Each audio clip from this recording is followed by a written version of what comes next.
Here we go. My bad. Let's try it again. What's good?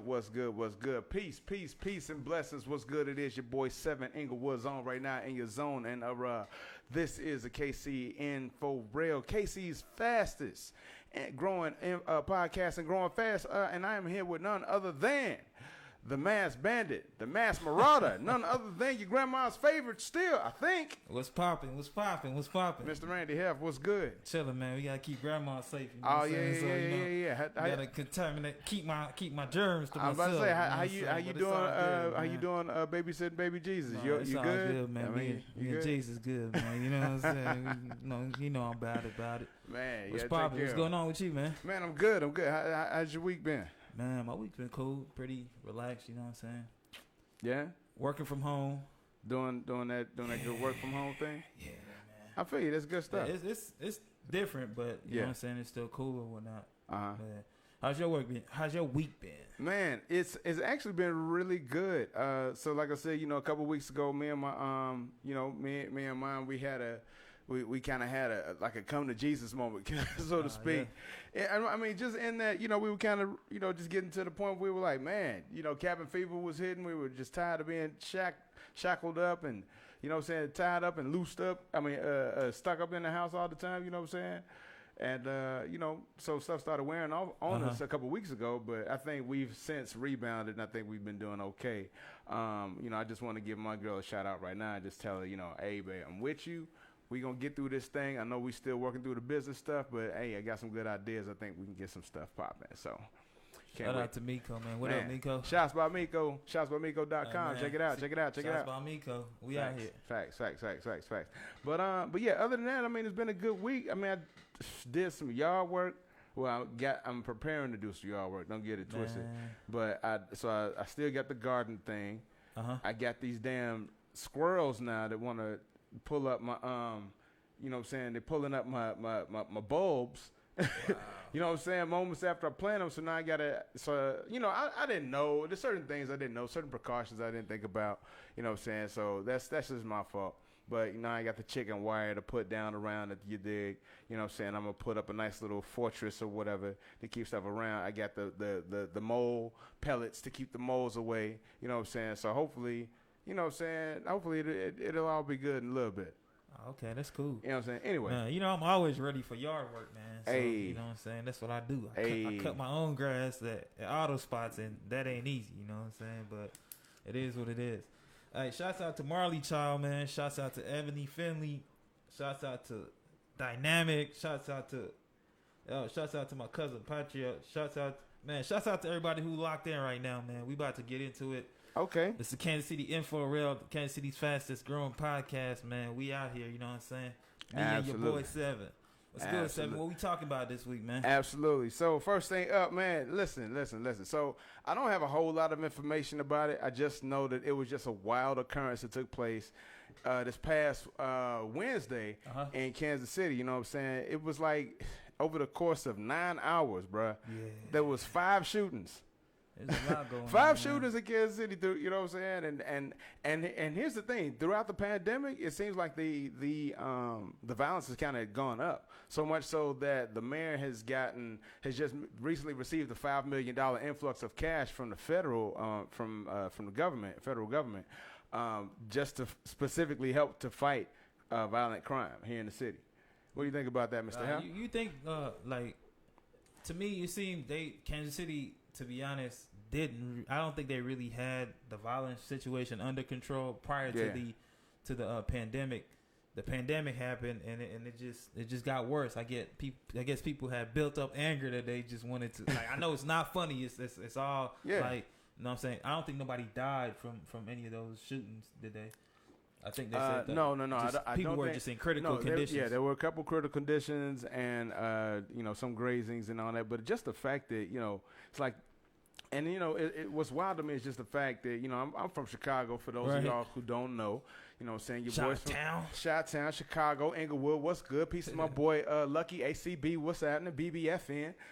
You know what I'm saying? You know what that is. Anyway, but it's like he's a gangster, man. No, nothing like that. No. But I'm just saying. But so I'm unfortunately familiar with the stories of hearing about people getting shot and hearing about another amount of shooting, and it's just unfortunate that here in such a small town of, I mean, let's not get it twisted. This is a town of just over 500,000 people. It's 505,000 people in Kansas City. It's not a lot of people. You know what I'm saying? So, but to hear about the numbers like that, I mean, that's it. I'm just saying that's remarkable. It's quite remarkable. Yeah, to be quite honest. I think yesterday I was down in off of 24th Street, and like I was just driving heading back this way, and like police just blocked the street off. Ambulance, fire truck, and I'm like, man, dude, it's serious out there. It's serious. What's going on? Absolutely, it's serious. It's serious. Then when I looked at the news, like I don't usually look at the news, but I just look at it just because I was just in the vicinity and I seen all this happen. Like, right. Let's see what happened in that area. Yeah, they said a kid got shot, but I guess I was like, damn. Oh, yeah, no shit. Yeah, it's crazy.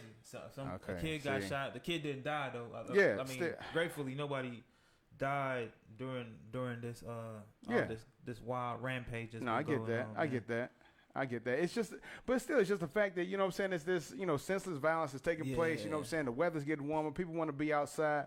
And here we go again. We got, you know what I'm saying, all the craziness going on. Everybody and their mama, you know what I'm saying, has to duck for cover. Right. Not only from COVID, not only from the COVID police and the Karens out there, but also from random drive-bys and strays. Yeah. You know what I'm saying? I was just wondering, though, like, do you think, like, with how people were with the COVID, like they were calling 311 on everybody that they saw outside. You think it's gonna be the same way with like these random shootings that's been happening? Like, you think the police gonna get the help that they need? Because the police definitely needs help in Kansas City, like in any city, to solve a crime or whatever. But do you think people are gonna be like more adamant the same way they were with calling the 311 just because they had gatherings when we had this lockdown? I mean, I don't know, to be quite honest. I mean, they might, just to be like out there and, you know what I'm saying, just as far as like, just reporting folks and all that stuff. Yeah. I honestly don't think so. Honestly don't. So. Just because of what I've seen when I was out in Kansas City today. Listen, hey, if y'all were out there in Kansas City, you know, like I know. I mean, and I just live on the outskirts of the city, so I'm like right at the edge of town, you dig? Right off 40 Highway, if you know what that is. Anyway, so I don't know. Hopefully, I ain't telling too much information. Anyway, you know what I'm saying? Shout out to everybody locked in on the live, man. Shout out Aftershock to everybody. For real. But yeah, peace. But I'm just saying, for like over where I stay, dude.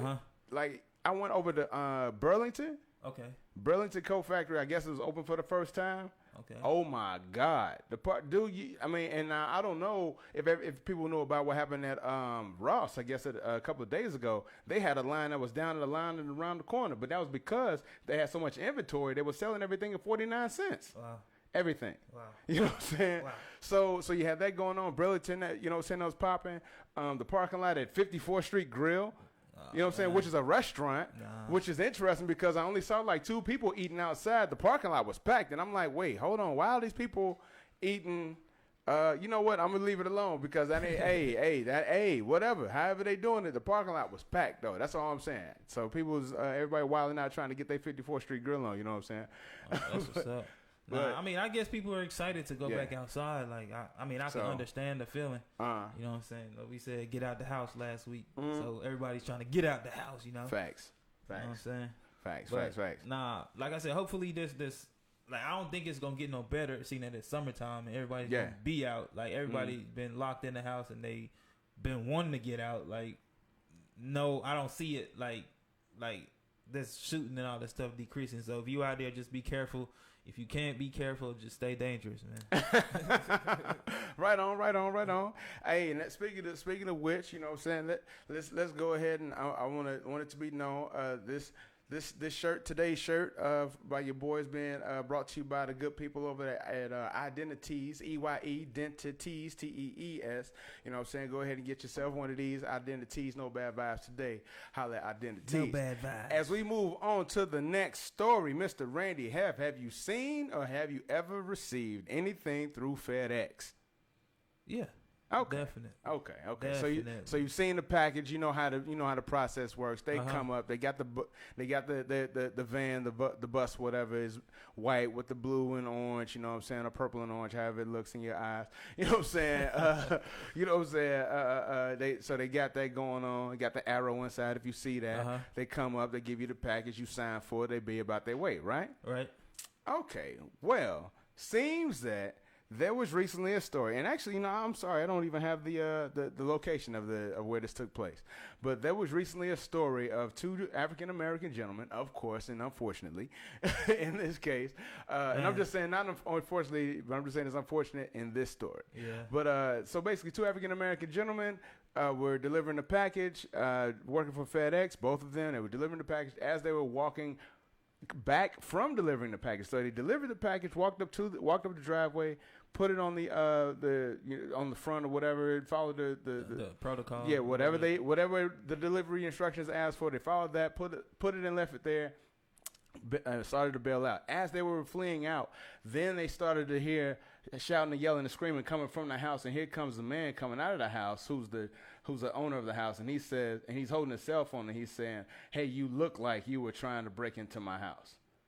So now, argument ensues between the two. The two brothers decide, hey, we're gonna stay here and wait and figure out what's going on. I guess argument breaks out. Like I said, the white gentleman. It was a white gentleman. So the white gentleman threatens the guy, says something like he's gonna kick his butt or whatever. Thankfully, no fight or anything like that takes place, and the other African American driver was recording the whole incident. And so what basically ended up happening was the brothers got fired. Yeah. That is crazy. Ultimately, the brothers got fired. Let me actually, you know what? For being an essential worker, delivering package. Shout out to my boy Rio for giving us. He said it was in Georgia where this took place.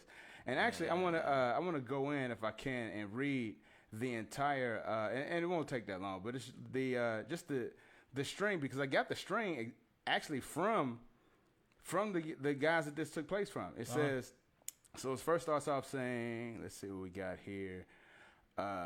Okay.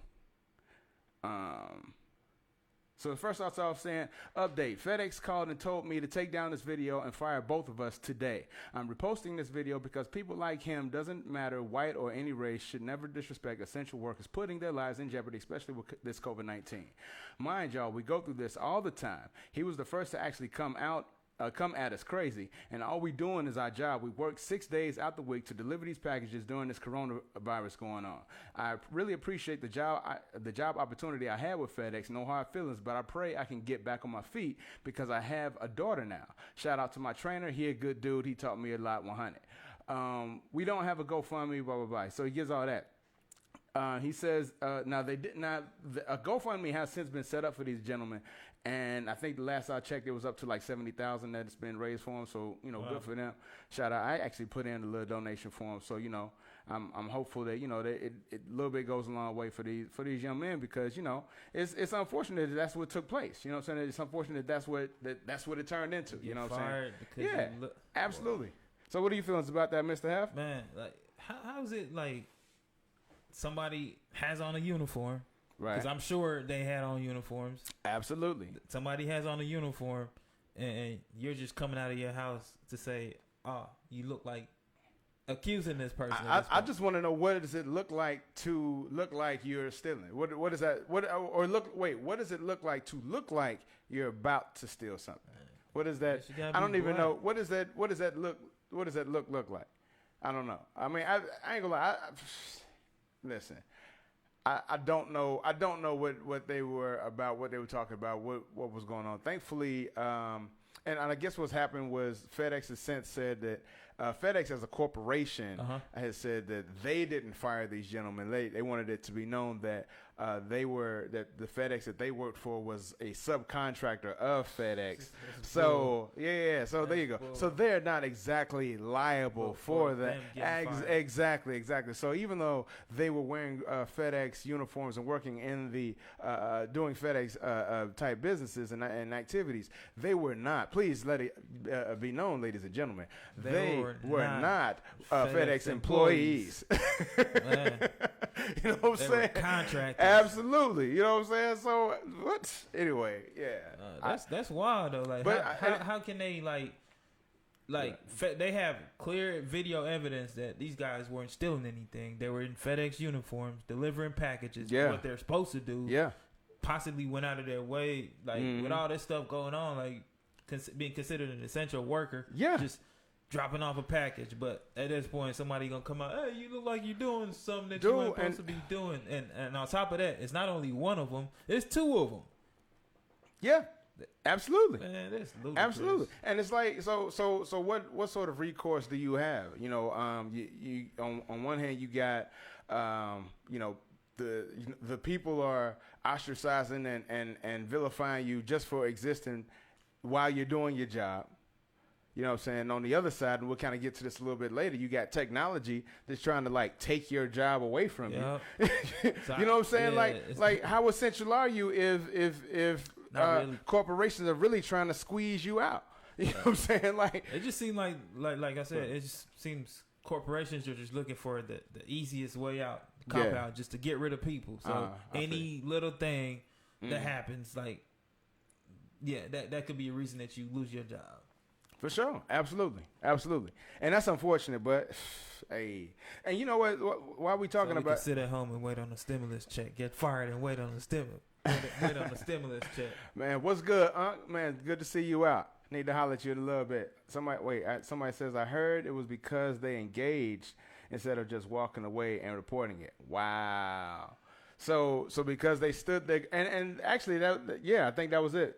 So because they stood their ground, that was actually absolutely that was right. They stood their ground and sat there and engaged with the gentleman. No, but that's the thing. You work for UPS, the same thing. One of my I was talking with one of my fraternity brothers who said that he used to live here in Kansas City, and while he was this UPS worker, he said he encountered the same thing. It happens. It happens. Yeah, with every. Absolutely. In every situation, I had a situation like that before. I worked for what's the water department in Kansas called? BPU. All right. I worked for BPU, and it's a pretty decent neighborhood over there in Kansas City, Kansas, off of I think it's 5th Street or something. Nice houses. All right. I got on a uniform, knocking on doors. We have to knock on the doors to just let them know something about updating their water meter. Man comes out. Who are you? You don't have any ID type deal. And I'm like, man, sir, would I just look like I just be walking out in this hot sun be knocking on doors, to be messing with people or something like this, man? Listen, yeah, and I get that. I get this. Matter of fact, shout out to this young brother. His name was John Lewis. You know what I'm saying? I told him he had a really strong name. It was a young man who came to my crib a couple of days ago. He was a young man. He was a salesman for Spectrum. Okay. And so, I don't know, maybe, probably a teenager or something like that. But he was like, I'm going to be something. I know I'm going to be somebody. And I'm like, man, hey, right on. I'm not going to buy your Spectrum, but I love the conversation. The confidence. Right. I love the confidence and I love the conversation. You know what I'm saying? But it's like, we need to have more, more enterprising young men like that, you know what I'm saying, is really trying to go out there and be about going to get it and being supported. You know what I'm saying? And I hope that, he actually becomes and does something out there while he's out there, unfortunately. He meets the right person. I'm saying, but I'm saying while he's doing that, while he's going door to door, you know what I'm saying? That's dangerous, unfortunately. Right. Because, when I remember when I was here in 2008, when I first moved out here, and I was campaigning for the Obama campaign, working out of the Independence office up here. Yeah, no doubt. I was working out of Independence, but they were sending me to Lee's Summit. I didn't know the areas really, but they sent me to Lee's Summit, and the good part of Lee's Summit, the really good part of Lee's Summit, right off 291, they sent me there to go campaign for Obama. How did that go? I only got one person who. Thankfully, I only got one person who answered the door with a gun. Wow. Thankfully, there was only one person who did it. You know what I'm saying? But there were a couple strong looks, especially when it started getting, closer to evening, and I realized I had one of them sundown complexions. You know what I'm saying? Y'all older people, y'all know what I'm talking about. Anyway, when the sun go down, man, black people get dangerous. Supposedly, you know what I'm saying? Just because of your complexion, you're dangerous. Absolutely. Let's see. This is my brother says. So if this wasn't put on social media and they handled it offline, would this need to be talked about? Because this happens all day. Every day, some engage, some look at it, keep going, some swing and F up shot. Yeah, absolutely. And you know what? And that's unfortunate. And that's the power of social media. And that's kind of what we talked about last week in last week's episode when we were kind of outlining the stories of Breonna Taylor and Ahmaud Arbery and the fact that those stories took place in March and February, respectively. You know what I'm saying? And it was due to social media that it got that recognition that it needed to get. Man, absolutely. And you know what I'm saying? And if it wasn't for that fact, you know what I'm saying? It would have just been dust under the rug. It would have been. Any other situation. So unfortunately, well, you laughing at my sundown complexion. But yeah, unfortunately, you know what I'm saying? That's kind of that's where we are right now. And it's in that we're in that see it to believe it kind of realm right now. And now that we're living in the show me state, it's showing up. You know what I'm saying? It's happening. You did. Showing up with the BS. You did. Anyway, but I'm gonna keep it moving. And so I know that we were just talking about FedEx. You know what I'm saying? The FedEx workers and all that. Mr. Hef, have you seen any sort of like new technologies and AI and all that coming out? You know what I'm saying? With respect to the coronavirus, what you got? All right. A lot of people. We took it for granted when we watched movies like Independence Day and Mission Impossible when we saw all that gadgety stuff that we like, wow, that's ways away from here. Right. Now we look around us and all we see is people looking down at their phones or whatever. Man, we looking around like where's the flying cars at? Exactly. Where's the teleportation devices? Where's the tube technology? Exactly. but at the same time, right. we also need to recognize that like with this whole like people being scared of being with other people at this point in time, like, right? Because like whatever the case may be, coronavirus, COVID-19, whatever it is, people are being scared of interacting with other people. So this is the perfect time if you are investing in stocks or you want to buy things that might want to make you money in the future, kind of like with Amazon, what people did back in the day. Was they believed in the product that it was going to happen and something that was going to work. Mm-hmm. And we have the opportunity at this point to see the use of artificial intelligence. Okay, where you can like same thing where you can get on your phone and say what's it, Siri. What is the blah, blah, blah, blah, blah? Yeah, it's the capital in Nantucket. Okay, and it provides you an accurate answer. Give me a joke about Nantucket. It does its research and get you the answer. Right. Same thing with music. They're saying that you can just, like, I'm sure the apps are out there before already, where Shazam and all that, where you can just hear a portion of a song, and they can tell you the title of the songs, all the details about the songs that you want. Right. And that's kind of how they work with this copyright infringement things on these social media platforms. I guess you got to own the rights to play the songs on there, and they just hear a snippet of the song, and then they can say, "Oh, you're playing something that that don't belong to man, you." I had many posts by me and my girl when we were trying to work out with some music in the background, and it was like, "Nope, we gonna mute your whole." You dig? You know what I'm saying? So, like, with people not being allowed to be in other people's faces or whatever, they're gonna get machines to replace us. Like I wouldn't be surprised if you're working at FedEx, UPS, or whatever. That's where I was going with it. It's a whole person loading and sorting the packages that's coming in. Sorting the packages that's coming in, and possibly the roles of an employee might just be just to drive and deliver the stuff.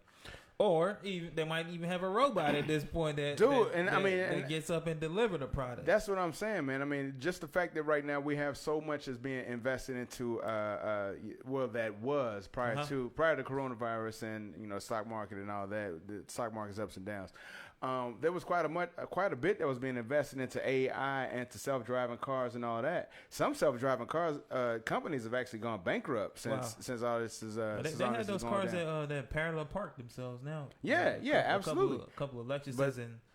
Yeah, so but they've had to pull back from that. But at the same time, you're thinking like, okay, they invested in this, like corporations are investing in this technology to basically have self-driving cars. Some Amazon places, if the package is light enough, they're trying to do drone deliveries. Yeah, you know what I'm saying? It's like, so you're trying to replace the people for a cheaper, and I get it. It's all about capitalism, absolutely. But where does that leave the people? I mean, because right now, because listen, we still are sitting with a financial market that's doing fine. Right. Financial market's doing fine. The financial economy, I should say, is doing fine. The real economy that's involving you and me, and you know what I'm saying, and all the workers out here, all the blue collar workers, essential workers, and everybody that's out there from middle class and down. That shit, 25, what is it? No, 35 million people, I think they said. 36 million people recently are currently unemployed. Wow. We're at a point where 1 out of every 4 people are unemployed. And the numbers are going to rise. Yeah, and they're continually going up. You know what I'm saying? Up. So, hey, if that's where we are, that's where we are. You know what I'm saying? That's why we started podcasting, man. Absolutely. For that, we're trying to get that podcast money. Absolutely. Because you know, we rolling in it. Rolling in it. Self-employed, you can't get fired. You know what I'm saying? Absolutely. See, and then you can self-medicate all you want on the clock, and don't nobody got nothing to say about it. But even with people's phones or whatever, they have these programs to unlock your phone, facial recognition. Yeah, absolutely. That's gonna be huge in the next couple of years. Like, especially like we said, cleaning the house, just doing some basic stuff that like, I mean, just to replace human presence. Absolutely. Now that's the thing. Now robots, thankfully, and they haven't created the technology or the algorithm that can get as intricate in some cases as people can. You know what I'm saying? As far as like cleaning and, you know what I'm saying, getting their house clean or whatever. I mean, yeah, they have a Roomba that's going to go around and vacuum stuff, but it ain't going to pick up like the little piece of the napkin that you dropped on the floor that's still on the floor. You know what I'm saying? It ain't going to pick up that thing, and it's sitting right there. You know what I'm saying? So you still have to do that. So there are some limits to the technology that's out there. But it does kind of give people some pause, I guess, or I would think, you know what I'm saying, in terms of like, you know, what this is going to do to like regular people. Kind of like if you think about the Cosby Show, remember like the Cosby Show and that episode with Theo and Cliff was doing the whole real people, because Theo said he wanted to be real people. And he was just talking about like, you know, driving a bus and all that. Okay, you driving a bus, but what if the bus is self-driving? Now you can't be a bus driver. Right. You know what I'm saying? So lost your job. Right. So what you gonna do? You know what I'm saying? And it's like what does that do for you? What does that do for you? And personally, I feel like it puts folks behind the 8 ball. Right. You know what I'm saying? That's what I'm saying. It's going to kind of put us back in the same position that this COVID-19 put us in. Right. Like where people are going to be panicking a little bit. Or I mean, some people are like open to change or willing to accept technology for what they are. Like, because imagine, like, it's going to become normal just to go to the doctor from your house. Imagine just. Like they turn around, bend over like in front of a camera. And all that. Be like that. Facts. You got to do all that in front of a camera instead of like I said, interacting with a real person. If you see the movie Idiocracy, that's exactly what it was doing. You know what I'm saying? When dude came to, it was in the future. I can't remember what year it was, but it was well ahead in the future. I think it was it was ahead in the future, and people got just stupid. You know what I'm saying? Chaos theory took place. Everybody had completely spun so far away from the central thought and premise of good thought and good measure and all that good stuff. They were doing dumb shit like, pardon me for cussing, doing dumb stuff like putting Gatorade on the crops. And you know what I'm saying? And when they went to the hospital to get a doctor inspection, they were like, I think it was a face a doctor representation, some sort of robot face or whatever, and you had to like interact with it, and then like if you asked it real questions, they didn't know how to react because it only was like a robot, so it only had like some measured responses, right? Programmed responses, you dig? So if you didn't ask the right question, you didn't know how to respond. You know what I'm saying?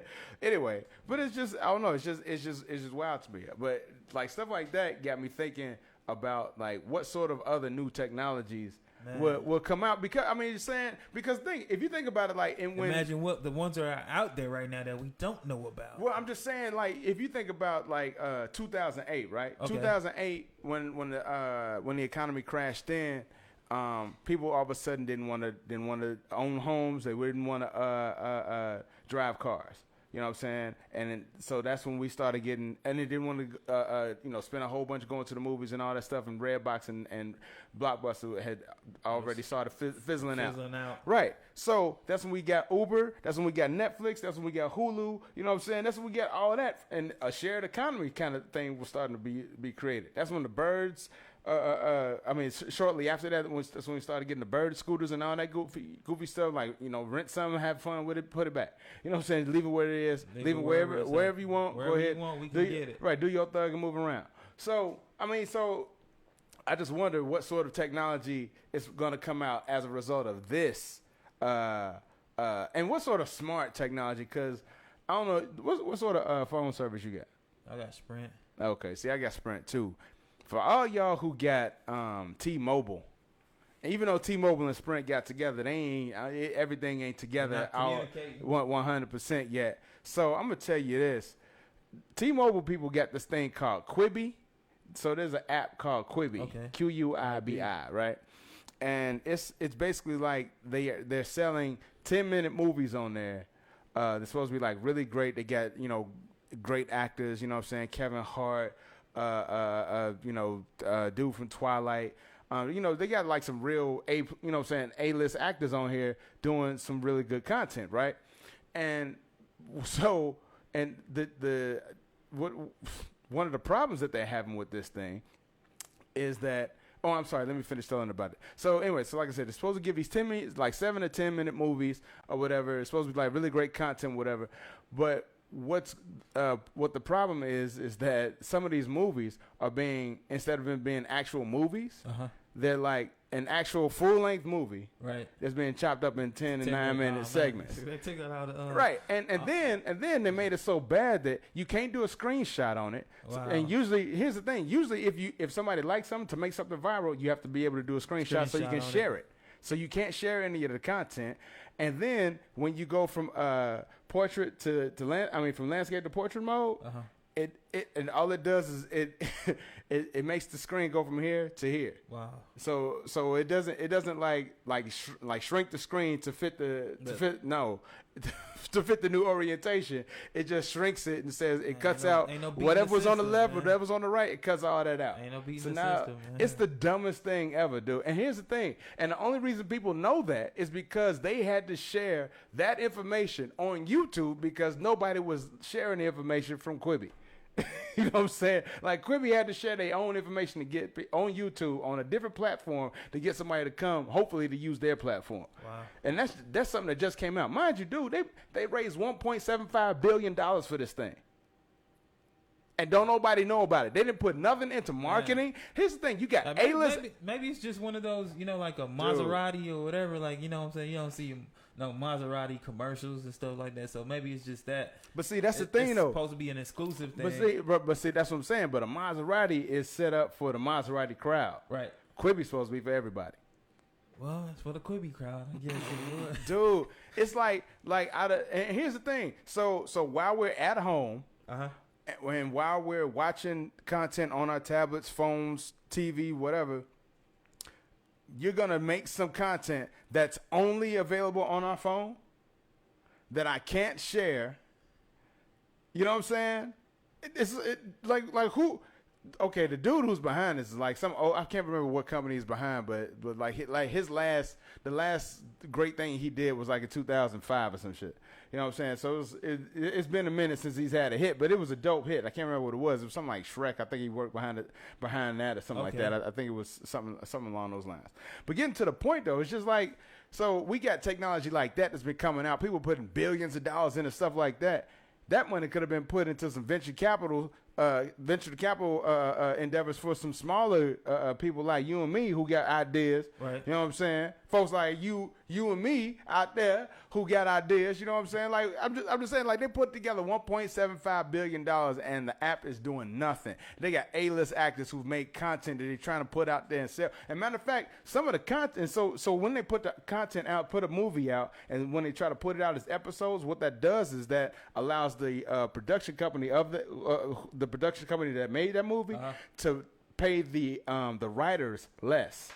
Wow. Because now they're writing for episodes instead of writing for a movie, a full-length movie. Wow. Dude, yeah. So it's like, so the writers are mad about it. They're like, this is a circumvention effort. This is bullcrap. You're just sitting there trying to go around trying to pay us our normal fee that we're supposed to get per our contract. But now they found a way to go around that through this Quibi effort, which is failing any dang old way. You know what I'm saying? So I don't know. Shout out to folks who trying to, you know what I'm saying? I think at some point, like, make good technology or whatever. But. A lot of things that start off as being like kind of foreign or weird or a little bit different. Like, somehow with the right advertising and marketing behind it. That's what I'm saying. They didn't do no advertising. Yeah. With the right advertising and marketing behind it, they can turn it into something. Nah, bro. And then here's the thing. So with that one thing I was talking about with the movie that they split up into segments, dude, they only put out one episode a day. Wow. No, wait. I think it's either a day or a week. Something stupid. I'm going to have to look at it. Yeah, that's what I'm saying. It's so stupid and so mundane. It's like, what? Wait, so while I'm at home and trying to watch content and I have the ability to watch content on Hulu, Netflix, at Amazon, Prime, HBO, Disney, all of that on all platforms, no problem. You want to try to get me to watch only one thing right over here? And then I got to wait a day to watch? Man, too many steps. Building up that anticipation, man. Too many steps. And we live in a now generation, so people need it right at their fingertips or whatever. Absolutely. So, you're going to release all the series at once so I can binge watch it. Or I'm just going to have to be going to this website or going through this app every single day, hoping that this new episode posts. That's crazy, man. Something like that. I don't know, man. I don't know. But we're going to go ahead and keep the whole thing moving, man. Listen, So I don't know if you know, ain't no NFL been going on lately. Ain't no MLB, ain't no soccer been happening. You know what I'm saying? Actually, that's not true. There is soccer that's going on in the UK. Europe? Yeah, in the UK, there is some soccer that has started back up. And we're with some of the reopen efforts around the nation, we are starting to see that there's a possibility of. You know what I'm saying? Some of our favorite pastimes coming back so we can have something to take our minds away from the mundane. You dig? But that's not what I'm here to talk about today, ladies and gentlemen. What I'm here to talk about on the KC Info Rail is, have you heard about the NFL's efforts to possibly institute this new, I get the only way I can call it is affirmative action. There's a new affirmative action that the NFL is looking to institute for their coaches and coaching staff in effort to get more minority people into positions of power in like coaching and general management positions. Basically, it will break down like this. So if you got a new coach, if you are a team and you've got, you've got a third round pick or whatever. Whatever your third round pick is, if you find yourself a black coach, a minority coach, a Hispanic, whatever, find yourself a minority coach and hire them, you get to move up, I believe it's 10 spots in the third round of the draft. Wow.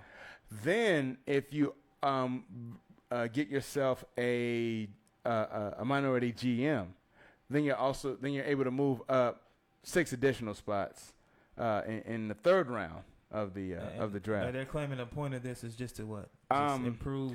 This is to improve minority ownership relations, ownership. I guess within the league. But see, here's the thing, and it's like, I don't know.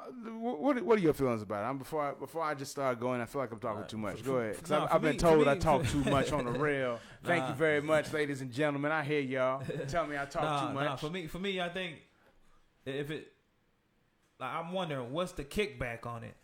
Like, who's it really gonna benefit? Like, cause this is a business. Like, you always have to look at it. It is a business for sure. So it's something has to be benefiting somebody at the end of the day. And if you're just gonna hire some black person just to be a token black person, like managing the team or coaching the team, just to say, oh, okay, all right, we're gonna let him do this, and we're gonna get a better draft pick, which is gonna essentially bring out more people. We can go up on the price of hot dogs. We can go up on, like, so to me, it's just like it's a bait.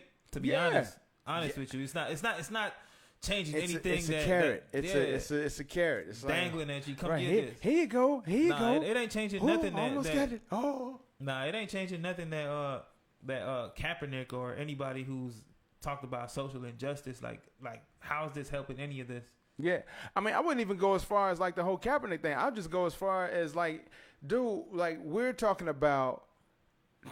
So now I'm not even being put on. You know, because of your qualifications. For my qualifications, I'm being brought on because of my representation. Person, and it's like, so it reminds me of, and this hit me back in the day. I don't know if, you know what I'm saying, I'm about to tell my age, you dig, when I say this. But I remember on this episode of What's Happening, when Shirley was, she was leaving, she didn't want to work in the diner no more. She was like, she's going to go work in the corporate world or whatever. She was trying to get this secretary job. And the dude was like, he didn't want to hire her at first. But then he was like, let me go ahead and hire her black ass because I could put her in the front row, and so that way everybody see her when she walk in, and we'll look like we're progressive. And so she was like, cool, I got the job. What do I do? He was like, you don't do nothing. You just sit there. And she was like, wait, so what am I being hired to do though? He was like, you're doing it. You doing it. You sitting there. You know what I'm saying? And it's like, so I got that when I was a shorty, and I saw that. I'm like, man, this is crazy, because like you're basically saying that these people. I'm sorry, not these people. We, us, anyone who's subjugated in this sort of under these circumstances, they're not worthy of being actually evaluated on the same scale on which that you're looking to evaluate someone else. You don't even see them fit to do so. You know what I'm saying? Yeah. And that's kind of what it's kind of saying to me when it comes to this whole thing with the NFL and players. Coaches and bringing people on and all this stuff. I mean, yeah, of course you'd be happy to have that spot, and who wouldn't want it? Who wouldn't want to have that? But at the same time, wouldn't you want to have that? Because I mean, I'm reminded of in Watchmen when in the TV show Watchmen. I hope I ain't giving. You got somebody else that's relating to you on what's happening. All right, hold on. Let me make my point. But I'm reminded of that show Watchmen, right? I hope I'm not giving too much information, but on HBO, there's a show called Watchmen and Virginia King. You should check it out. But in it, there's a scenario wherein basically black people have received reparations. Okay. And so because of that, like when black people had money, a white person will come into a black person and be like, "Oh, I guess you got those Redford dollars," because Robert Redford was the one who implemented the plan. He was the president who implemented the plan. But it was like so it's like you don't respect the money now because it's Redford money. You know what I'm saying? Yeah. Because like you don't respect me as a person because I got money. Like you don't think I even have money. You think I have that money. You know what I'm saying? Like everything I have, everything I do comes with an asterisk. But and that, what if in the case like a team, we was watching the Michael Jordan, the Final Dance, the Last Dance episodes. What if you have a star player like a Michael Jordan, and they just know, okay, coach just got hired because he black. Yeah. I mean, he's not gonna respect you. Absolutely, and that's what I'm saying. How does how's your team gonna respect a leader that's a paper champ? Yeah. How's a team gonna respect that? How's a team gonna follow somebody that you don't? Especially if it's a black coach that's never played, never he just got on the internet, got on YouTube, and just learned some stuff, and like, all right, you know what, take a stab at this coaching thing. Every black person who's been in a position of power has been through the fire to get there. Exactly. Every white person who's been there got there through nepotism. I ain't gonna say every white person, but a lot of them did. You know what I'm saying? Like, what I think, I'm just saying, and I haven't even watched the whole Saving the Last Dance thing. The Last Dance. See, I don't even know the name of it because I ain't been watching it. But like, I haven't even watched it. The Last Dance saga or whatever that's going on ESPN. Yeah.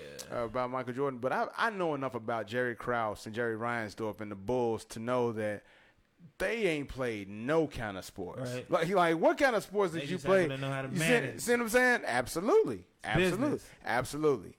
So it's like therein lies that level of equivalency that I'm talking about, where you don't see black people or any sort of minority candidate being measured under that same system. Just given a job. You know what I'm saying? Like where's my evaluation that says that, I can, like, even though I haven't played any sports, I'm good with people. You know what I'm saying? I'm good at managing people, so let me go ahead and get in. I've done a couple simulations that show that I'm really great at X, Y, and Z, so let me go ahead and get in. I know I got the complexion, but that shouldn't mean anything because you let him in. You let him in. You let them others in. You just let him in last year. We can't. So now we institute new rules. Why? And that's why I always say things like rules and laws are for the poor and minorities. You know what I'm saying?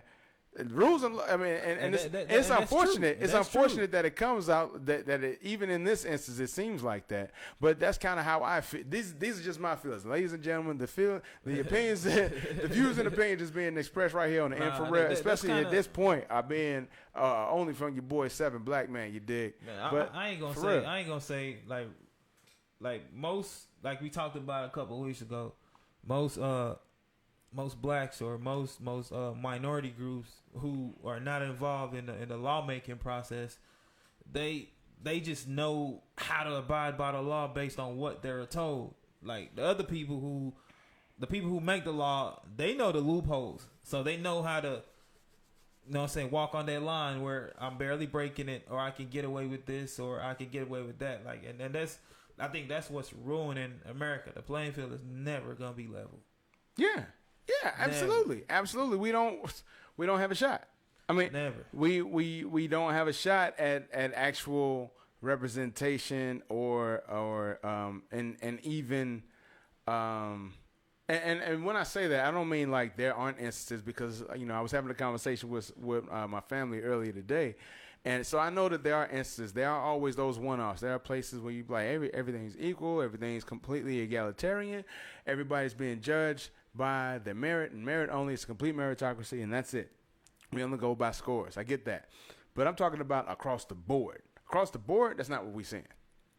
Across the board, what we're seeing is people who have power, who have who make the rules, right? Who make the rules? Who will create new rules and justifications for why you can't be where they are.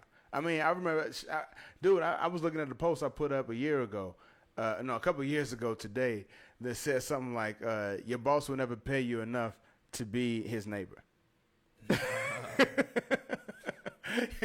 Damn.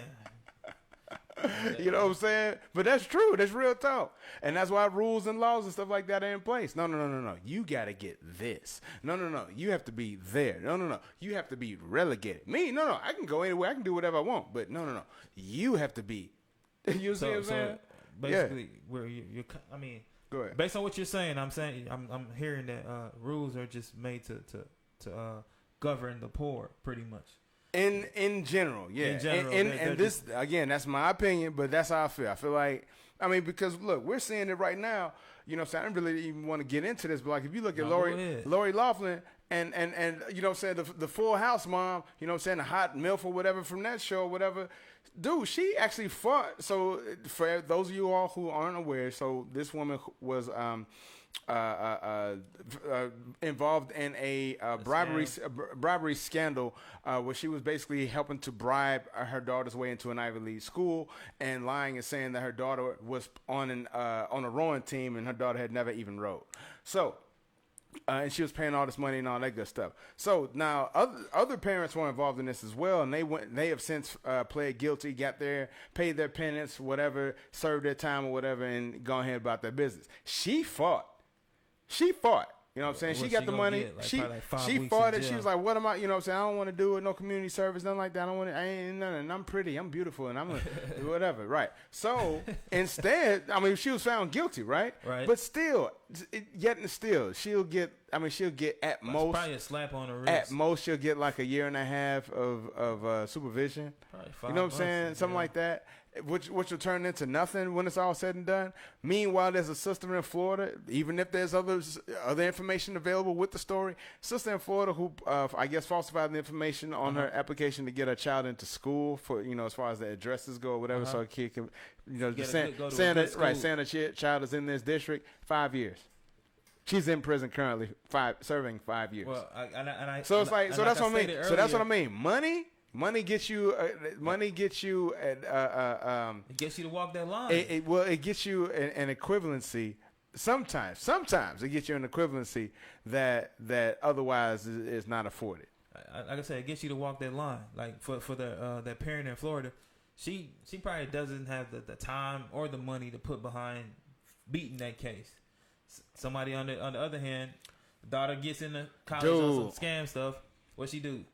She got that money to fight it. You know what? She's willing to go that distance. And like, all right, I can clear my name because I don't see anything wrong with it. You know what I'm saying? Absolutely. I mean, that's it right there, dude. Like I was telling my girl, she knows more than anybody, and God bless her for listening to me when I rant and rave about bureaucracy and red tape, because she knows how much I hate it, dude. Because I feel like they just put it in place to wear you down, by attrition. You got to go through this step. Oh, you didn't talk to this. You didn't get this form. You didn't have that form. You should need to go to this person. You didn't do that. You have to go over here. You're gonna give up. Right, absolutely. And that way they can grind you down. They grind you down. It's in everything. Like I'm telling you, like even with like buying houses out here, like the city would just come out, put ticket on houses, like. When you get the house, like, you're like, all right, cool, I got to put this, you got a budget, you budget, all right, I'm going to put this much money in there or whatever. The city comes with fines over thousands and thousands of dollars. You go like, well, dang, like, how, like, I'm always going to be in a hole. Yeah, absolutely. And it gets frustrating because, like, when you purchase the property, you got into it to make a profit. Nobody goes in to lose. So with all this, like, you being able to see the light at the end of the tunnel, like man, it just power off. You can't see nothing. You just get frustrated, and like a lot of people get frustrated, and they somehow like just because I'm mild tempered when I want to be, like when I want to be, like it doesn't distract me from what the goal is. You know what I'm saying? And like the process, America in general, they make it harder for people like us, people who don't got nothing. But trying to make something, they can get knocked off their block easily because you haven't done this before. You're gonna get frustrated. People who've done it before, they know all the resources, who to call, who to go to, what can I do, what can't I do, and like I told you with me, I went in, appeal some of those fines that they were giving me. Right. On top of them like abating all those, they owed me some money for even trying to charge me them fines. Did they give it to you? Yeah, they really. Yeah, like, wow! But it took like a month of calling, being on the phone, going downtown. Dude, absolutely. Like, and I'm like, man, you just got to be on their head. And they think and that's the thing. That's the thing. They think that you won't. They think that you won't do it. Case in point. You know what I'm saying? So. I always got a story. Somebody tells me I always get a story. So no, real talk though. Case in point. So I was at last year? No, year before last. I went to Chicago, going to a class reunion of sorts. We were just like a get together kind of, people who went to my high school. So we was doing that, getting together. I was driving to the city. It was raining that night.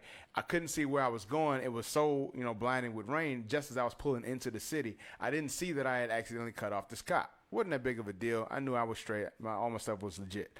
So cop pulls me over. He says, "What's going on?" He pulled me over. I'm like, "Oh, I'm sorry. I just couldn't see. I didn't see you right there." He said, "No problem. Whatever. Let me run your information anyway." I'm like, "All right, whatever. That's fine." So he runs my information. Come to find out, there was a warrant still existing for me from 2007 when I last lived in the city. Mind you, this is 10 years later. I'm sorry. No. This was 12 years later. You know what I'm saying? So this is taking place, and I'm like, wait. So he was like, "Don't worry, it's not that big of a deal, whatever." Long story short, I ended up having to spend the whole weekend in the county. Dang. I didn't even get to see my people. I didn't even get to go and do anything. So I paid my money, got my, my boy's mom to bail me out, to bond me out. So she bonds me out. I give her the money back. Now I'm waiting for the county to give me my money back because I'm like, I paid my bond money. And for those of y'all who don't know, when you pay bond money, that means, once you get paid, then you get your money back as long as you go to your court date. Right. So I was doing that. So I did all that. So I was waiting for my bond money to get back. Do you know these monks sent my money to the old address? Wow. That I hadn't lived at since 2002? Hey, I told you, man. Like, you gotta. Like, no. It's a mind constant press, man. Bruh, mind you, they were sending all the stuff about the ticket, the initial ticket, to my current address. Yeah, to my current address. They sent all that to my current address, dude. And I had to fight them for like a solid, I don't know, couple months, like 6 solid months on that. And it was only just because, and going back to what we was talking about earlier, it was only because of the power of social media. I think that something finally happened because I went on Twitter and went off, and I just kept on tagging everybody for the state from the county, Bobby Orr, Shirley, whatever her name is. I was just tagging every single person, the representative, the executive, the secretary, all of them folks, all the way down. I was tagging them and just going in. And I said, I think this is all they're trying to do. They're just trying to wear you down. They just show up. Next thing I know, 2 weeks later, just out the blue, I get a check in the mail saying, "We're sorry. Here's your money." And then had the nerve to be like sending me a letter with a letter attached to it saying, normally we don't do this. Like to give themselves the okay, like to sit there and give me this bullshit story. And I'm like, dude, it's your money and you need it now. You gave my money away. Nah, they play them games, bro. And then wait, mind you, the whole time I was locked up, the warrant was bullcrap. Because I didn't have a license. How could I be driving without a license? You know what I'm saying? 12 years later, how could I be doing that without a license? So I showed them my Missouri license, and they were like, "Hey!" So I had to go to court, come back months later, go to court just to show them my license. Missouri license. Yeah, just for them to be like, "Sorry, Mr. Blackman," and that was it. We didn't mean to do that. Boy, but it took a toll on you mentally, didn't it? Absolutely, I'm still pissed about it. Okay, because it wasted my time. All right, I don't like my time wasted. Let's say you didn't have anything to lose. Yeah, like you'd probably got yourself in some more trouble trying to figure it out, right? Instead of like you knowing, like, okay, I got a resource, I can go to this resource, get this problem taken care of. We don't get that type of shit. You know what I'm saying? That's what I was saying before, man. We don't have any agency, advocacy, or alliance. We don't have that. We don't get this. It's the AAA of what we don't have. You want one? Yeah. It's the AAA of what we don't have. We don't have any alliances. We don't have any agency. We don't have any advocacy. You know what I'm saying? As a whole, as a people, we don't have that. You know what I'm saying? So that's just. And because of that, we need to start moving accordingly. We need, I don't want to get into that. I don't want to make this a whole stance or a platform upon which I'm gonna sit there and start talking about or prognosticating about what black folks need to do. Back to what we were talking about with the coach just being afforded, given a job just because they're a certain color or minority or whatever. Right. They'll still have to be accountable at some point. Accountable for how their team conducts themselves. Yeah, I mean, of course, you'll still be and see, and that's the thing. And that's the thing that pisses me off because it's like, okay, so you'll get given a myriad of responsibilities and duties, but because the team sees that you didn't earn them, you won't be able to be successful. And then once you're not successful, guess whose fault that is? Coach's Yours. fault. You know what I'm saying? Then they'd be like, oh, well, see, it didn't work out. See? We tried it. It didn't work out. Like, See? You set up to fail. See? You were set up to fail from we the tried, beginning. guys. Hey, guys, we tried. We don't understand. You were set up to fail from the beginning. Dude. And absolutely. like Absolutely. It sounds good. Like, it sounds good. Oh, hey. we're gonna hire some black coaches. We're going to do this. Yeah. A black GM. Okay, cool. We get a Cleveland Brown situation. Well, every year you gonna fire a black coach, replace him with another black one. Every year, new coach. Every year, new coach. Every year, no kind of consistency. No, nothing. None. And how can you build with that? Nah, you can't. You can't. All you doing is stealing from the people. Then all you doing is playing, going through the motions, bringing people in onto your team, letting them know. Basically, you should let them know from jump. We bullshit. We ain't gonna pay you nothing. We ain't trying to win nothing. All we trying to do is exist and get this money. So don't get hurt and keep it moving. Exactly. You know what I'm saying? I mean, like that's the way. If that's the way they're trying to play it, go ahead and play it that way and just leave it at that. You know what I mean? But the rules of engagement, man. We don't get that. Man, we don't get that stuff. I just think it's crazy. What we got up next, man? We got relationships. Schemes during the COVID-19, man. Man, I'm gonna go ahead and let you lead on this one, my brother. Man, so all right. So I don't know. This might separate. Once again, this is a Kansas City info rail, Kansas City's fastest growing podcast. You can subscribe to our page, subscribe to our YouTube or whatever, man. You can send us emails with your businesses. We let you know about our advertising packages. So. Yeah, go ahead and do your thing. Support Kansas City Info Rail. Back to you, Mr. Blackman. Go ahead, man. Man, I appreciate that, Mr. Heft. Let's go ahead. Ease on into it. You know what I'm saying? Man, I just I've been waiting on this part of the program. Here's the thing. Okay, so during the pandemic, it's been some crazy things I've been seeing, like relationship wise, just on the internets, in terms of like social medias and all the good stuff.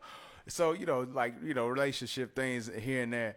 And so there was this one story that I came across first. Okay. So, I'm from Chicago, right? And every now and then right, you dig, Southside, Inglewood, what's good? Holla at your boy.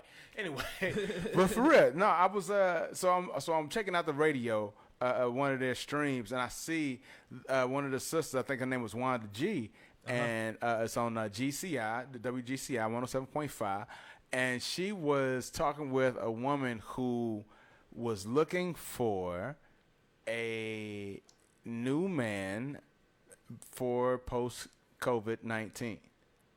And now she was sitting there holding her baby while she was talking to the interviewer, Miss Wanda G. Okay. And she was like, talking to her, and she kept saying, I want a new man. Right, right. She was basically saying, I need a new man. And so, Wanda was like inquiring, dig a little deeper and said, hold on. Okay, so you're looking for a new man, but, what's the situation? Do you have one? What's going on? She said, yeah, I got one right now, but, I don't know if he going to make it. And she said, wait, what? What are you talking about? And she said, well, he got the corona. Oh, damn. Like, he literally has it. He's in a hospital. She can't go visit him. She can't go see him. Oh, damn. You know what I'm saying? But seriously, she was like, so can you help me find a replacement for him in case he don't make it? I need to have something on the side. Was she married to him? Yes. So what happened onto death to his part? I guess she's like saying, well, the death is coming soon. It's around the corner, and I'm turning. I'm saying. So just because of the corona, dude, he has a chance of making it. But she, at this point, she's just giving up. Like, hey, he ain't gonna make it. Now, I think it's because of his advanced age. She thought that might have been a reason because based on what she heard in the media. She was in her, I think, late 20s, early 30s. Okay. He's in his 60s. Okay. You know what I'm saying? And so absolutely. And so because of that, she was just hedging her bets. She basically was like, hey, I from what I'm hearing, from what I'm seeing, this COVID-19 thing it ain't too looking good for brother man. It ain't looking good for the old folks. Oh, so I'm gonna roll the dice and see what's on the other side of this. But go ahead. Like a lot of people, like I don't know, like I see like for me it's different. Like I'm big on like like loyalty and all that stuff, but like don't be stupid at the same time. Hey, but like if I'm rocking with you, like, and you go, man, I don't got this, I don't got that, and I have it. It takes a team. You got to be able to balance each other out. Like at the same time, like be as happy as you can be for this man while he's still alive. You know what I'm saying? Absolutely.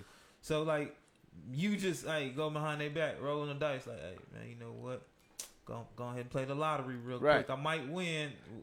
You know what I'm saying? I might get this insurance policy from this man that's dying and make a come up with another man. Might get that round 2. You know what I'm saying? That round 2 boo might come through. No. You did. You know what I'm saying? She might be ready for that. But go ahead. Go ahead. No, I was gonna say like if I were to play devil's advocate, okay, let's just say what if he said, baby, I don't think I'm gonna make it. Go ahead. Like, okay, so maybe I'm wrong there. Maybe I'm wrong for looking at it. Her the go ahead. Yeah, what if he gave her the go ahead, or they already got that situation set. They got it set up such that you know what I'm saying. Like we just on the outside, we the ones that's looking crazy because that's their thing. They already got it worked out, and we just mad because that ain't what we got. You know what I'm saying? What if that's the case though? I mean that could be, and if that's the case, like I'm not saying that she owes us any explanation at all. Right. She can just do what she needs to do.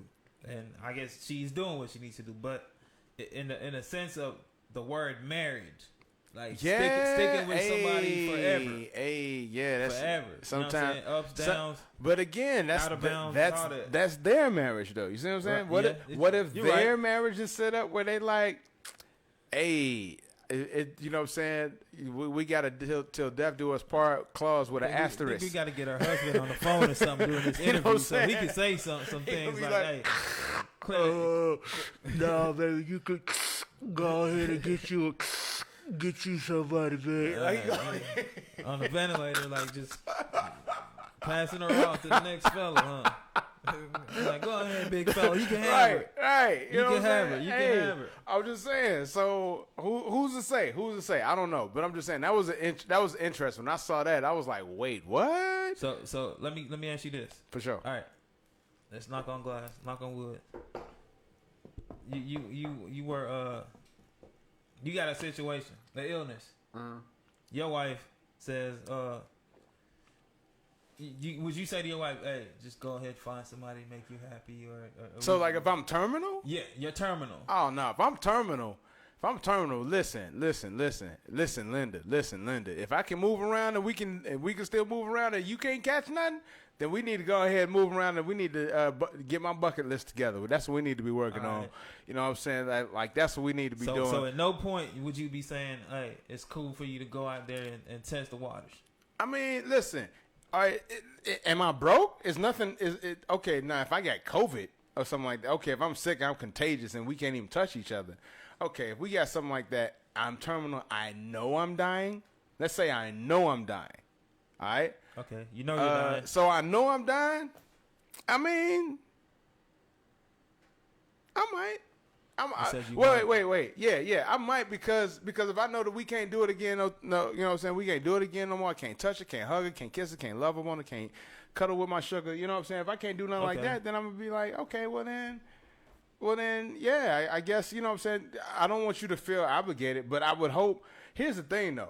If when I announce it, if like because COVID-19 ain't been around for long, bro. That's what I'm saying. Right. If I announce it and she just yes, dude, that's what I'm saying. And she got somebody tomorrow. You know what I'm saying? Yeah, that's a problem. That's what I'm saying. So she got somebody tomorrow, right? That's what I'm saying. What's that about? My brother he said, just say if you impotent, what you gonna do?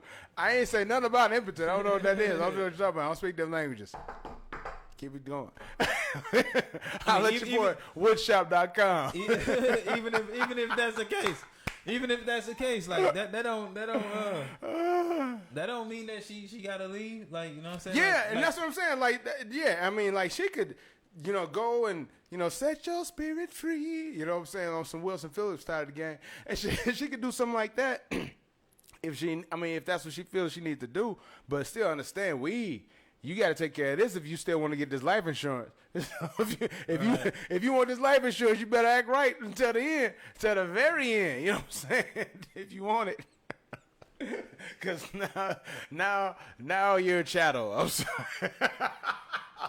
I'm sorry. I'm bullshit. I'm playing. I'm just joking when I say that. Anyway, anyway. For me, like I said, I probably wouldn't be even worried about like trying to get out like that. Like, let's say in the case like my wife told me that she was terminal, and I'm like, all right, I'll just try to like see her off the best way I possibly can. Not see her off, but like make sure like, I'm gonna give her that one last one. I'm finally gone. I'm gonna look in her eyes this time. Make sure she's happy, bro. Like at least like I know like a situation might be all messed up or whatever, or whatever it may be that's happening, whatever terminal illness she has or whatever. Sure. Like I'm gonna be her companion until like. Until to her last breath. Like it ain't no need for me to be out here window shopping or shopping trying to find somebody while she's alive. Like I'll close that chapter Absolutely, first. man. I mean, it could be some Wesley Snipes in Waiting to Excel. It could be like that. My wife is terminal. She's dying, but you know what I'm saying? I want to stay true to my woman. You know what I'm saying? It could be something like that. Why can't it be like that? You know what I'm saying?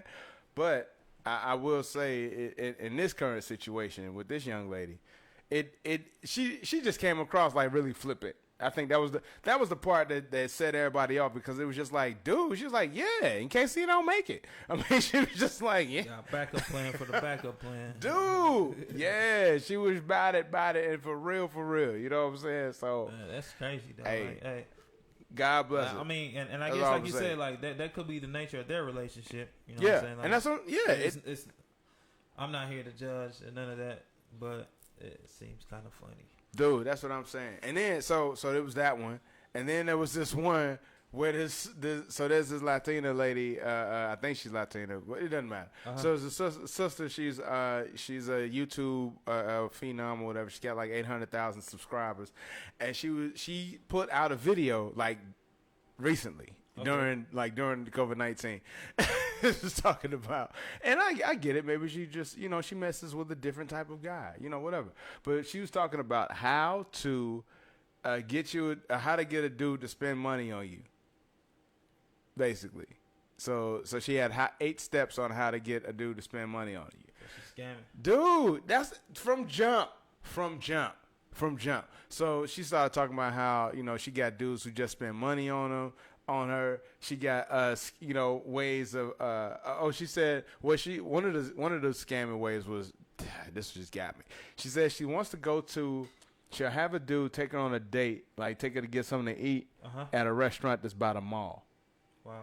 So because 9 times out of 10 dudes don't know what to do after going to get something to eat, and they'll say something stupid like, "What do you want to do, babe?" And she'll just say, "I don't know. I just want to go shopping. Come on, we can go to the mall and just walk around." And then therein lies the problem. The next thing you know, it's a trick. She's taking you right. She take you the whole dude. That's what I'm saying. And then so she says that. Then she says you need to make sure you do something to show your appreciation. And what does that mean?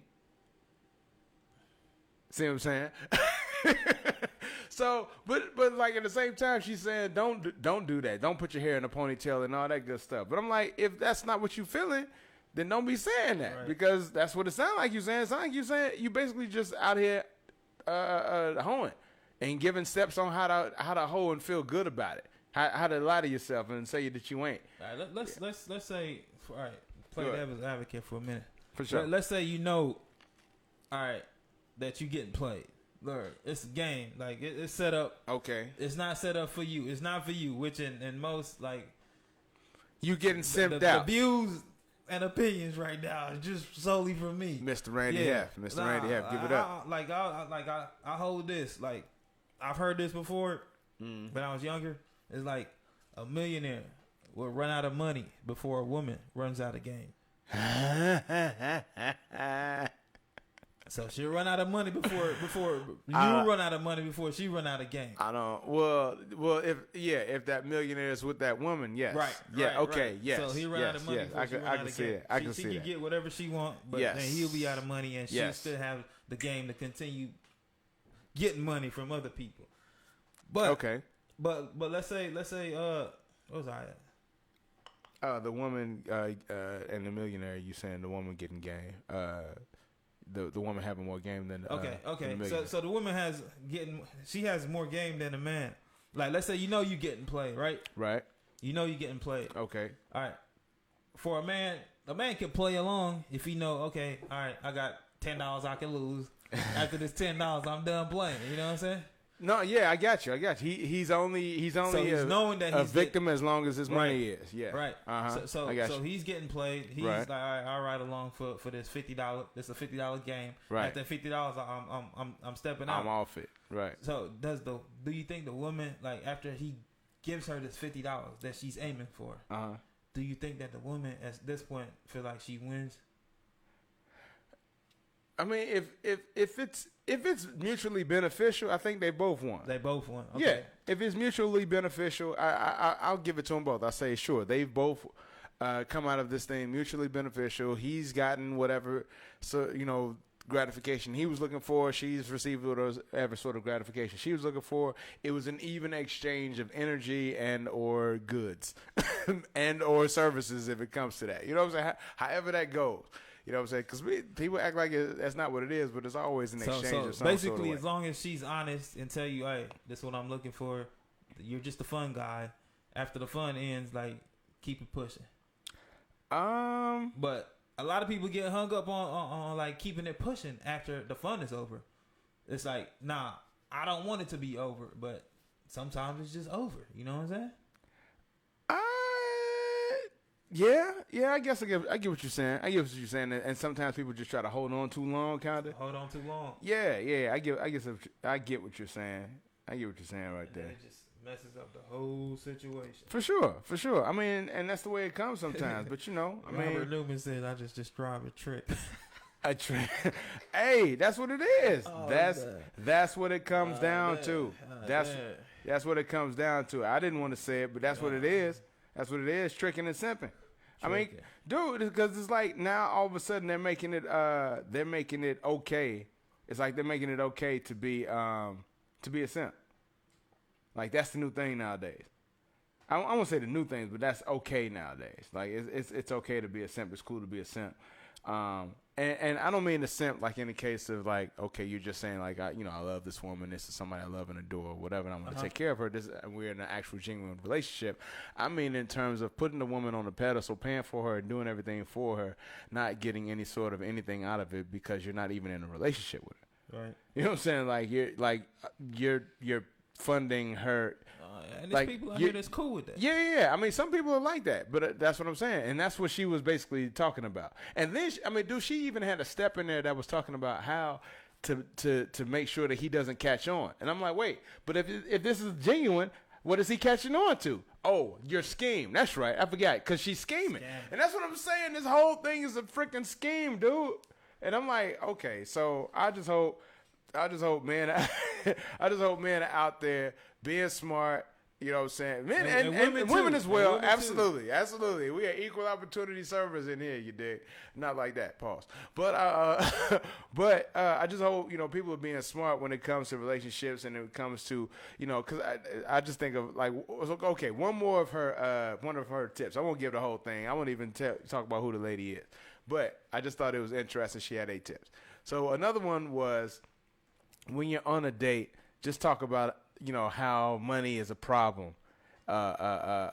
Say something like, oh man, it's the first already? Dang. Oh man, it's like I can never catch up. Like say some old crazy stuff like that. And then she's struggling. And then see if the dude is just willing to immediately Captain Saber, what? Take and provide jump off the bat. Right, just jump in on first date. On first date.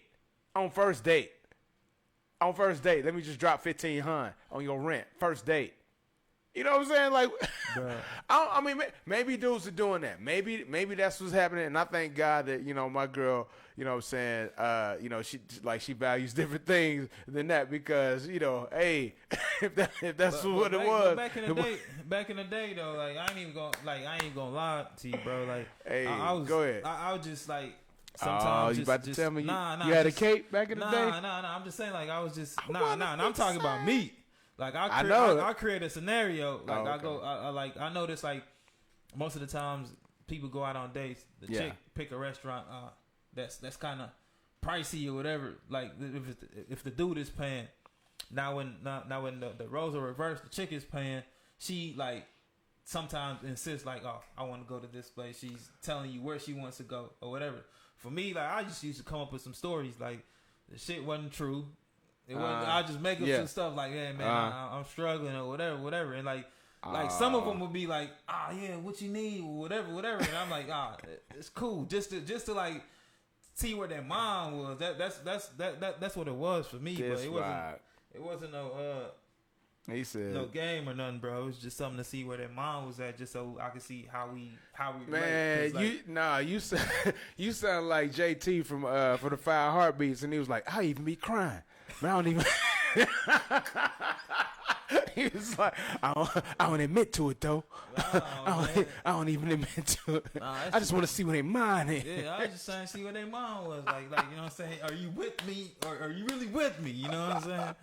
Are you right? That's what he would say. He would say something like, what did he say? He said, I wanted to know if you're a little girl ready. What did he say? Are you a little girl playing games, or are you a woman ready for the world? Hey. I was just saying, that's but if that's a role that you want to play, homie, God bless. Hey, God bless. A lot of risks that come with it. You know what I'm saying? Oh yeah, absolutely. Every time, every single. I mean, on both of course, but you know, definitely. You know what I'm saying? But I'll just keep it moving. So he said, it's just like a training class 101. Y'all teach. What you say? We teach it. Hey, shout out. We gonna do it. Hey, drink to that. Drink to that, my boy Rio. Nah, man, I was just doing, you know what I'm saying, just trying to see where you're. I know I would be wasting my time or whatever, you know what I'm saying? All right. That's all it was. So here's the last story of the night. And, you know what I'm saying, I just want to thank everybody for riding with us this long. You know what I'm saying? This your boy, Randy Heff, and yours truly, Mr. Seven Blackman. I thank you on behalf of the KC Info Rail. We are KC's best podcast and growing fast. And we want to thank each and every one of y'all for riding with us this long. But, so I want to kick it off with this last story as we talking about relationships and all that good stuff, right? Uh-huh.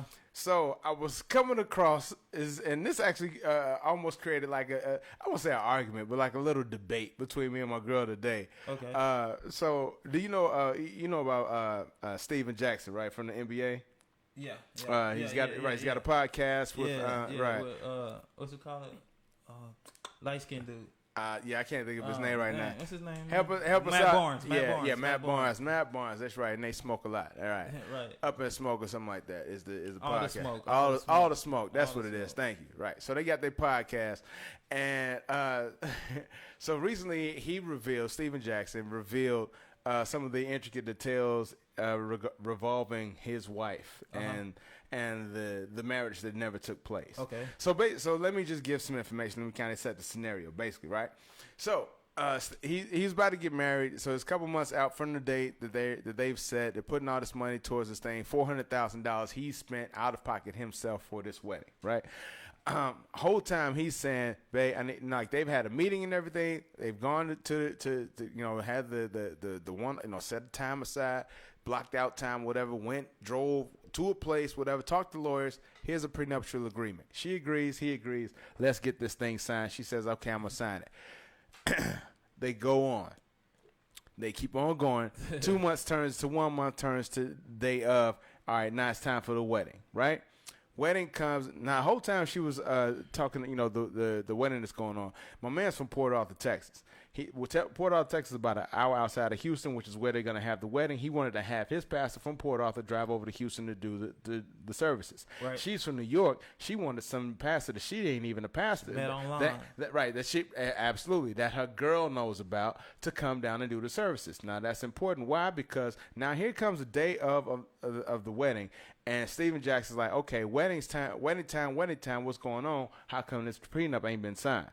And so now he's kind of going off and saying, like, this is crazy. How come this thing ain't been signed? And the pastor steps in, and he says, well, I don't believe in prenups. And I think you should just let God handle it. She was advocating for this, Pastor. Absolutely. He says, I think you should just let God handle it. Just let that sit for a second right there. Just let God handle it. He gonna handle it all right. He gonna handle it all right. It's gonna so, dude, just waiting for him to mess up. Dude, yeah. So the dude was like, hey, I don't think this is right. This doesn't make any sense. You know what I'm saying? So I think God put it in my hands to put the pen in her hands to sign this damn prenuptial agreement so we can get this thing up and going. So she goes forward, and now she's sitting there talking about how she was like, what did she say? She was like, she's upset. And now, first he's upset saying like she ain't want to do this thing. She ain't trying to sign this thing. What's going on? And now she's upset when she finds out about it. And now she's like, fine, I'll sign the thing. I'll sign it. Whatever, I'll sign it. Now he went from stupid, or I'm going to say stupid, but went from crazy in love, because he was completely in love with this woman, he says. He went from crazy in love to smart as a whip in a heartbeat, because he was like, nope. Don't sign it. You can't, no. All right, you signing under duress. You sitting there crying and boo-hooing while you signing it. I already know that'll make this whole contract null and void. Because, exactly. I mean, you're signing, anytime someone is signing the contract under duress, completely nullifies the contract. You know what I'm saying? So he already knows. He was like, nope, this is it. And this is a wrap right here and there. You know what I'm saying? So I'm just like, well, hey, that's what some folks want to do. You know what I'm saying? When it comes to the whole wedding thing. But so the thing that had me and my girl kind of arguing, was the aftermath. So now it comes to the aftermath. He's upset. The wedding doesn't take place. He still goes out and kicks it with some of his boys. Again, he's from the NBA. He hangs out with NBA dudes. Now, why some of her friends hung out with him for that evening immediately after being heartbroken is beyond me. I have no idea. I don't know. Maybe they had that sort of relationship. Fast forward, let's just get to the point. Steven Jackson ended up smashing one of her friends. So my lady was telling me that, that's a bad thing. That's some hoe shit, and that's beneath anyone to do a certain thing. But I don't know. I'm kind of the mindset of like, well, I mean, I don't know. They not married. They not friends. Absolutely, not married, and that's the thing. Like, because she says that's bad and that's wrong because that information is going to get back to the wife, to the potential or former was going to be wife. You know what I'm saying? Like, so that information is going to get back to her. So how dare you? How would you? Why could you? But why would, like, at that point I wouldn't care. That's what I'm saying. I wouldn't care. See? Because y'all let us know in the comments. Y'all let us know how y'all feeling. And here's why I wouldn't care. See, maybe we got too much testosterone on this side of the microphone and camera. But y'all let us know. Go ahead, please, Mr. Randy Half, please. Like I heard the story. He wasn't thugging and bugging her. He was just letting her do it at her own leisure. Right? He was letting her do it at her own leisure. He reminded her from time to time about it or whatever. Okay, at the same time, he's investing his money on this day for her. Yeah. It's her day. Yeah. Yeah. It's both their days, but it's her day. Okay, and at this point, he put $400,000 up into that day. Into this day. Now, if he can get a refund, that would be a miracle. Yeah, if he can get a refund on even a quarter of that, it would be a miracle. He's probably not gonna be able to. But on top of that, she knew she wasn't gonna sign it. Yeah, she knew she had no plan to sign it. And that's what I'm saying. Absolutely, absolutely. You're absolutely right. Like, I'm gonna get my $400,000 some way, somehow. Like, and if it comes at the expense of like, you know what I'm saying, like an innocent bystander that claims to be your friend. And that's what I'm saying, because at this point, do her feelings, and I'm not trying to say it like he intentionally went out with the intent of banging her friend. I'm not saying he went out with the intent of having sex with her friend. But if that's ultimately what ended up taking place, so be it. Because at this point, why does he care about her feelings? She didn't care about his when it got to the wedding. She wanted to sit there and play the okie doke game and hoping that that attrition and, saying that she could wear him down over all that time and maybe he'd forget about it or something like that. Let's just do this way. Yeah, or something. Or maybe the time will come up and they'd be like, you know what, let's just go ahead and do it and we'll just prenup and sign it later. Nah. Because this is the thing that we need to do before any of this other stuff that we doing is necessary. Okay, she says, uh-oh, he's stupid to have kept on planning if that prenup was a deal breaker for him.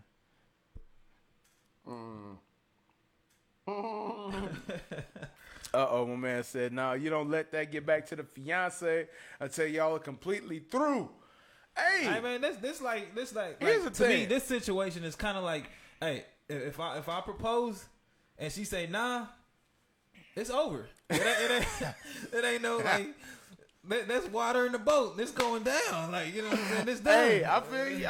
It's done. Like, right. Like, how do you fix a situation like that? Like, I wasn't ready. Like, that's what I'm saying. She could have said yes, and then like, okay, we have a conversation off the air. But she say no. Like, I'm like, yeah, that's like, no, that's a hole in the boat, baby. And the thing is, and she said he knows from jump she wasn't, and she know from jump that she wasn't with him, and she wasn't with him shooting in the gym. So she knew that she ain't have no investment from jump with him to act like, nah, I helped to build this. No, you caught on to this as a groupie, and I thought you was cool. So now I'm gonna go ahead and keep you as a fish in my boat. You know what I'm saying? If y'all know the Patrice O'Neal comedy I'm talking about. Anyway, but I'm just saying, like, dude, this is like, unfortunately, the potential bride's feelings don't matter. Not at that point. They don't matter because I don't know you, and you're as good as a stranger. Not at that point. You're as good as a stranger. So what does it matter if I hook up with, if I hook up with the friend of a stranger? There was a stranger. They must be a stranger because if they were the person I thought they were, they would have did the thing I thought they was going to do. And obviously they wouldn't because they didn't and we didn't. I mean, I don't know all the details, but I'm saying I'm just putting myself in his shoe. I don't know all the details. I can make the assumption that, hey, he was being the man. Like, he was saying, okay, we need to sign this prenup. Right. But not doing it in a forceful way or whatever, but just letting her do it because a wedding or any big old ceremony where people have to gather can be stressful on a woman. You know what I'm saying? Like, I mean, it can be stressful on anybody per se. Listen, I mean, okay, I get you, but what skin in the game did she have? He put up 400 racks. 400 racks. I mean, she's the mother of his kids, right? Sure. Right. She's the mother of it. Sure. We could give her that. Sure, she's the mother of it. And she did try to play some child support games with him beyond that. But I'm not even getting that. We only talking about the story of her and him. I'm sorry, the prenuptial agreement that didn't take place between the two of them and the consequential hookup that took place with him and her girl afterwards. You know what I'm saying? I mean, like, that's really all it's about. You know what I'm saying? I'm saying that's what it comes down to. So, okay. So, go ahead. Let me understand. For sure. They had a discussion and she agreed to sign it.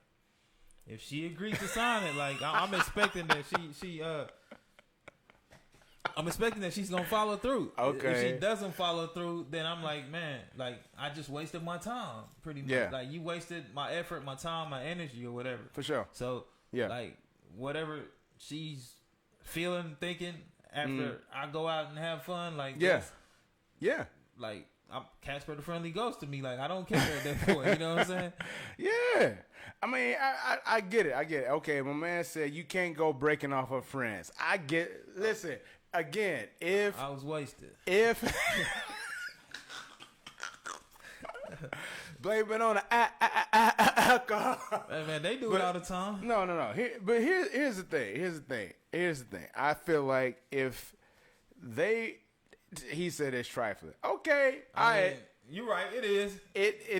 It may very well be. It displays little moral or whatever. You know what I'm saying? It may very well be. It may very well be petty, as I'm sure my girl is thinking right now if she's watching. You know what I'm saying? I'm sure it's also yes. Hey, I'm a petty person. I ain't even gonna lie. It's also petty. Yes, absolutely. I'm petty. But don't those women So is it only on him to have the integrity? Like that's what I was talking about last week. I really get tired of you're asking one person to be the person of integrity after, you know what I'm saying, some BS went down. Like, you know what? Hey, I'm not saying that this is me. I'm not saying that this is me. I'm tired of taking the high road, man. That's what I'm saying. That's what I can understand somebody saying, I'm tired of taking the high road. I'm about to lay in the gutter tonight. And I just found your raggedy friends down here. So guess what? We finna roll. You know what I'm saying? Out. Hey, I'm just saying that's just how it be. That's just how it be. Nah. I mean, it's crazy though. But like I said, it's one of them situations where like we don't have all the details. We don't know why she wouldn't sign. Yeah, but absolutely. I'm just saying based on if I were the guy, like, and I'm saying based on his description of the situation, he let her do it at her own leisure. Like, hey, babe, remember that prenup? Hey, remember that prenup? He reminded her like 3 times before the wedding day. Listen, like, hey. I'm sure he's given her multiple reminders between, you know what I'm saying, that initial contact point and the time of the wedding to give her ample time to sign. I mean, we're talking. I mean, again, when you have a prenuptial meeting, as far as I know, it's not just hey, here's a prenuptial agreement, here, sign this thing. Like, there was an actual meeting. They plotted. I'm imagining. Okay, I'm assuming here. So y'all walk with me, and I apologize for just assuming. But I'm just saying they went into a meeting, had lawyers representation there. Spoke about what this meant and what it entailed, and went through all the finer details and the parts of it. I'm sure that happened, and even probably had some sort of stipulation of if he cheated or if they broke up within an X amount of time, she would get an allotment of X amount of dollars. That's usually how those things work out, as far as I've seen and know, just from people I've known and stuff I've seen on TV. I'm sorry, yes, I watch a lot of TV, or I used to, but I'm just saying. So it just feels like if that's what took place. Like, we had this whole thing. You can't just sit and say, oh, I forgot. Like, there was a whole moment. Like, we had to blot out time. We had to take rides across town, go somewhere. I'm saying we had to get in cars. We had to get dressed. We had to do this whole thing. For the wedding on that day. Hey, that's what I'm saying. Don't not showing up. Facts. Just like, hey, facts. I didn't sign it. I didn't owe up my end of the deal. Like, I'm not gonna show up. Like, let's do this again another day. I know I wasted some money, but like, you're just trying to play me. Yes. This whole time, like, hey, like I'm stupid or something. Man, just don't show up, man. Yeah. My man said, don't get me wrong, it's grimy, but if she agreed to sign and didn't, he is free. Exactly, man. That's what I'm saying. I know it's grimy, but give him the right to be grimy. He got that right, because at this point, he's grimy. She solicited a whole pastor that man was trying to get her to do her dirty work and trying to get her to undercut the prenup that she didn't want to sign in the first place. Come on, homie. Man, that's all I'm saying. So she did some grimy, underhanded, behind the back, oh by the way type stuff. Anyway, you know what I'm saying? I tell you what though. What's up? I bet you she ain't gonna run out of game. he was out of 400,000. She probably gonna get somebody. Right. She gonna get somebody. He out of 400,000. Her game's still strong. Her game's still strong. Strong. She gonna get married to somebody without signing the prenup. She got a better chance of getting married to somebody without signing the prenup than he do of getting that $400K back from her. You know what I'm saying? Man, I feel you. It's unfortunate, but it's unfortunately true. It's probably unfortunately true. You know what I'm saying? Yeah, it is what it is, though, man. I guess that's where we're gonna have to leave that, man. But y'all keep it going and make sure you like and subscribe and let us know how we doing out here. I hope we sounding good and feeling good for y'all. Yeah. You know what I'm saying? Keep the KC info rail going, because we want to keep this thing growing. You dig? Exactly. And speaking of growing, man, like, we got this new system we're gonna be introducing today. This is our first one. Okay. So what we got? We have businesses in the Midwest or Kansas City. If you have a business, that needs, you know what I'm saying, that needs to be advertised. Shout out to our businesses and local businesses, local entrepreneurs and hustlers. Yeah, we can have you advertise your businesses on here. You know what I'm saying? Just hit us up. Mm-hmm. What's the email address? Man, KCinforail at gmail.com. KCinforail at gmail.com. Bam. Today we have what's it? Ebony Glamour Creations, Ebony Glamour Creations. Ebony Glamour Creations. Check them out. So check them out. Look for her on Facebook, Instagram, YouTube possibly. But look her up. Hit her up if you need any of her services. I think she has pictures of everything that she makes. We also have a picture of something that she makes. It is a face mask, which is pretty much essential during these times because some stores won't let you go in unless you have a face mask. Man, absolutely. I was in Independence trying to go to Menards, wood store, lumber store. And, they had a big old sign at the door. You cannot come in without a mask. We sell them for 99 cents, though. Yeah. Some stores are giving away free masks, but you can get your own mask or whatever, man. And, hit up Ebony if you need any of these services. Like I said, once again, it's Ebony Glamour Creations. Ebony Glamour Creations. And she's on Facebook, Instagram, and other social media outlets. She KC entrepreneur? Kansas City entrepreneur, stand up. We want to give y'all a nice platform to get your information out there. So please make sure you hit us up at kcinforail@gmail.com. Make sure you send us some information if you want to get any of our information on our sponsorship package. We can go ahead and get that out to you. Yes, sir. Absolutely. So, think big and shop small, man. That's what we about. Man, facts. I shout out once again to my boy Rio. He's saying we're doing a hell of a job. No way he would be wasting 2 hours on a Friday night listening to some dudes. So, I appreciate you. Thank you. I'm glad we keep you entertained. I hope you drinking with us because we've been drinking something good. You know what I'm saying? We got some spiced rum creations right now. Brought to you by Shots by Miko. Found at shotsbymiko.com. You dig? I think it's been a good show though. What you think? Yeah, man, it's pretty good. Like I enjoyed it. We definitely didn't plan for it taking this length being this long. Yeah. Apologies. You know what I'm saying? But sometimes when the flow was good, we gotta, you know what I'm saying? We gotta keep with gotta rock with it. You gotta keep the energy flowing, keep it going. You know what I'm saying? But you want to leave them with something, Mr. Hef, or what you want? Oh man, just my usual. You know what I'm saying? Hey, it's your boy Randy Hef, aka your grandmama's favorite. And do remember, man, you don't. Life don't get easier, man. Life don't get easier. Take two. Cut. Life don't get easier, man. You just get stronger. You know what I'm saying? So just keep pushing, or whatever you do, go in every day, lay out your goals, chip away at them. You know what I'm saying? Little by little, you will accomplish them. You know what I'm saying? Absolutely. That's it for me. Absolutely.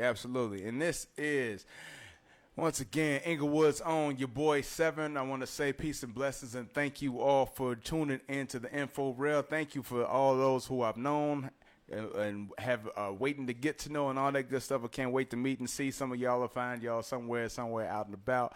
Thank y'all. If you see us, give us a shout. Make sure you like, share, subscribe.